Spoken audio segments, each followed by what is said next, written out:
to another DorkLair action figure review. Today I'm taking a look at the Cosmic Legions Tusk Heavy Gunner. This figure is debuting this week at IshCon, the convention in North Carolina, run by my friend Ishwar. I wish I could make it. I'm sorry that I can't get down there. It's going to be a lot of fun. If you're down there, go check out the IshCon in Durham, North Carolina. But this will debut there, but it will also have a regular release. It's going to come out in September on the Four Horsemen website. I believe, I'm not 100% sure on this, but I believe it should be a regular $37 standard figure price when it goes up online. It's probably $40 at the convention. And it's a repaint of a Tusk. There's no new sculpting on this or anything like that. It's got this really cool paint job.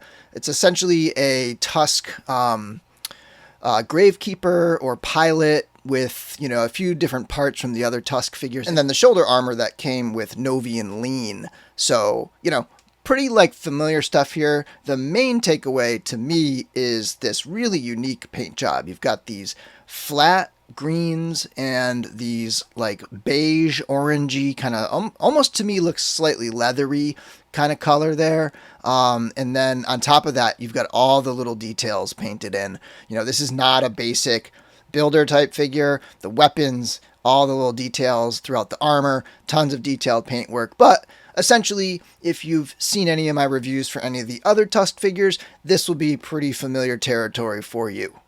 Anyway, let's get into this review. Here we have a nice close-up of that Heavy Gunner with that orangey beige color and that flat green. And that really is the main thing going on here. If you look at this front piece, to me that looks like, I don't know, the kind of leather you might see in a car or something, like that lighter colored leather. And that whole color runs throughout a lot of the details. And there's this flat green that contrasts really well with it. It's an interesting color pattern. I like it quite a bit. It's, something very different from the rest of the figures that feel almost more metallic, I guess. This feels almost a little more organic, with these greens and kind of brownish, kind of orange colors here. And there's another color in the belt there. And you've got silvers that are sort of accented throughout, even these little screws and things throughout the whole figure. You've got a couple colors here, almost like a bluish metal. And yeah, so the detail on this is crazy. There's just a ton of, just intricate little paint work going on. The body itself is a Tusk figure, so most people who have Cosmic Legions should be familiar with this already. And one thing I thought was interesting is underneath this visor piece that you just kind of pry off, it is green, but it is like a metallic green. So really the only metallics on this figure are the silver parts and then this part of the green that has, that sort of eyeball underneath the helmet. The places where it looks like almost rubbery undersuit type material, like at the hips, at the knees, and so on, that actually is green. It almost looks black under the lights, but that is a very dark green. It's probably the same green, just with a wash on top to make it very dark green. So, yeah, this thing is a really cool looking figure, and it's a nice addition to all the different colorways of the Tusk soldiers. And here's the Heavy Gunner all zoomed out so we can get a look at his size. And like most other Cosmic Legions figures, he stands right about 6 3/4 inches tall. For comparisons, starting off with some other Cosmic Legions Tusk characters, on the left is the Gravekeeper, which as you can see is very, very much almost all the same parts. The only difference is the forearms, the belt, and those side skirt pieces that are, permanently attached to the belt. And then the shoulder armor and, of course, the heads. So the main body, that chest piece, the upper arms, the legs, most of it is all pretty much exactly the same mold.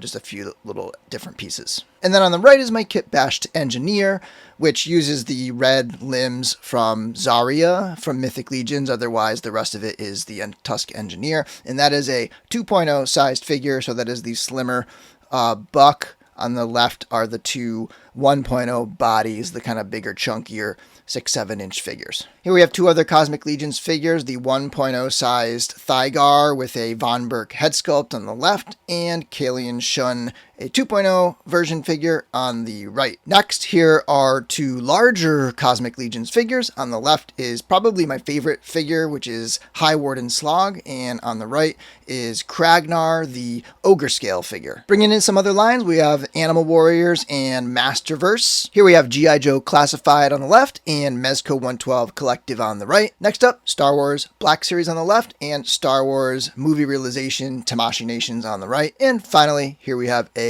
Mafex Superman from The Dark Knight Returns and the Ramen Toys Silverhawks Quicksilver. Okay, for accessories, it does come with this back adapter and some tubes, and then that pegs right into the rectangular hole in his back, and you can kind of push the tube in there, and then that can peg into any number of holes. So you've got a hole here, got a hole here, got one on the back, same on the other sides there. And then I like to bring it and put it up into this top area here, and then have it be sort of running across his chest. And then I usually kind of get it on the other side of that little vent right there. And that's kind of the look I like for this particular armor with these tubes. But yeah, and then there's another one on the other side. So 2 tubes with this guy. It also comes with this visor piece, similar to the visors that came with the Gravekeeper. And then that actually is a replacement piece for this right here. When I remove this, I like to stick my fingernail right there and then kind of pry it up, because that's where the little peg, if you can see it, is right there. And then this actually has that same shape, and you can push that on, and it just kind of sits there, you know, tension fit, and kind of stays on there.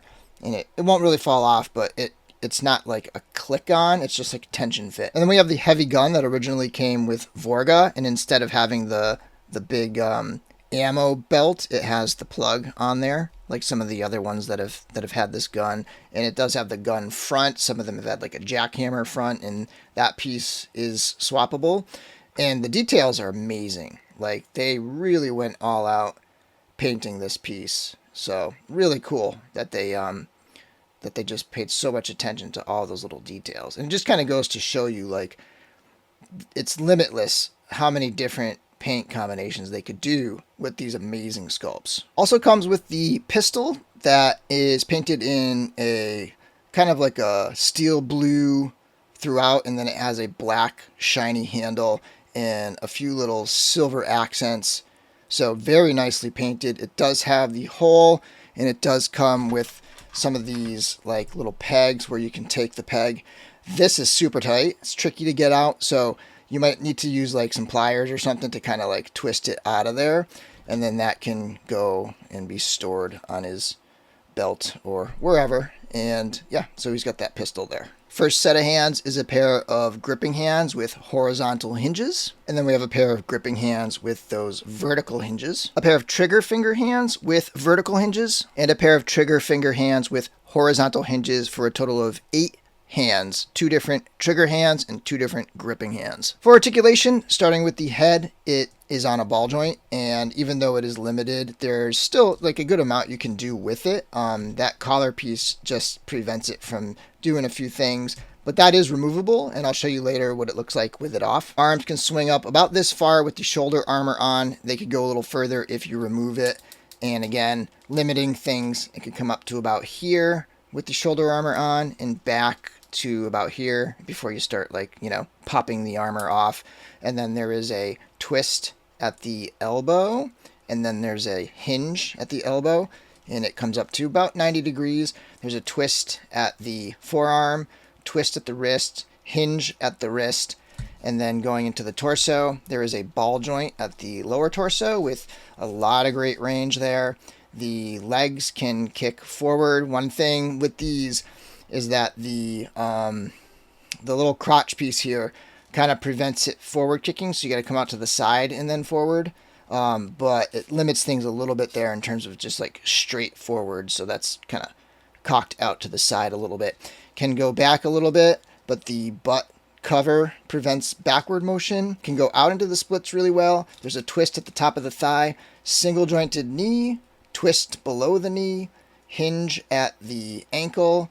There's a twist at the ankle, and then there's a rocker as well. And before we get into the pop and swaps, I did want to show how it looks without the chest armor and shoulder armor on there. Looking pretty good, right? So this is like your basic tusk torso, and it's got the centerpiece that can come out of there, so that if you want to just pop and swap and customize and so on, that is definite possibility. And you can see it is also fully painted. So just like the rest of the figure, the chest underneath is, it's got that full on kind of deluxe paint job there. And then here's just a zoomed out look at the full body with that armor off. All right, first pop and swap is the Samir Scroll Warder head, the Xylernian Guard torso, and the Xylernian Guard loincloth, that kind of tabard look. And the greens are pretty much exact. I feel like this gives him almost like a general look. Sort of reminds me of how like the Clone Wars, the Jedi would wear like clone armor, but they would have their Jedi robes underneath or something along those lines. And my other pop and swap, something very, I would say obvious, very simple. It's the same thing I did with the pilot, and that is to take the upper arms and upper legs from the Sphexian Mineworker. Those black parts are just so usable, so swappable.